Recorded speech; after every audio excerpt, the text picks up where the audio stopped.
Nagsagawa ng isang kick-off ceremony ang Philippine National Police kahapon sa Camp Crame para sa formal na paglulunsad ng 30th Police Community Relations o PCR Month.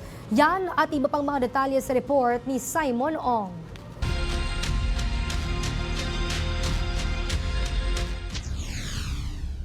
Aabot sa mahigit 300 individual ang naaresto sa magkakahiwalay na operasyon ng Philippine National Police Criminal Investigation and Detection Group. Ayon kay CIDG Acting Director Brigadier General Romeo Macapaz, nahuli ang mga ito sa ilalim ng Oplan pagtutugis na kanilang isinagawa mula June 19 hanggang June 28. Nasamsam din sa kanila ang mga ebidensyang nagkakahalaga ng halos 7 milyong piso at 31 loose firearms. Dagdag pa ni Macapaz, binibigyan diin nito ang kanilang patuloy na paglaban kontra kriminalidad. Makakaasa din ani ang publiko ng mabilis at maayos na serbisyo mula sa pambansang pulisya. Personal na nagpaabot ng pakikiramay si PNP Police Chief General Nicolas Torre III sa pamilya ni Patrolman Harwin Courtney Bagay sa Camp Karingal, Quezon City. Sinakripisyo ni Bagay ang kanyang buhay matapos iligtas ang mga biktima sa isang pamamaril sa Quezon City. Patunay ng kanyang tapang at paninindigan sa kanyang serbisyo. Dahil sa kanyang ipinakitang kabayanihan, pinarangalan siya ng medalya ng kadakilaan. Bukod dyan, may financial assistance ding ipinaabot sa kanyang naulilang pamilya. Samantala, formal nang inilunsad ng Philippine National Police ang 30th Police Community Relations o PCR Month.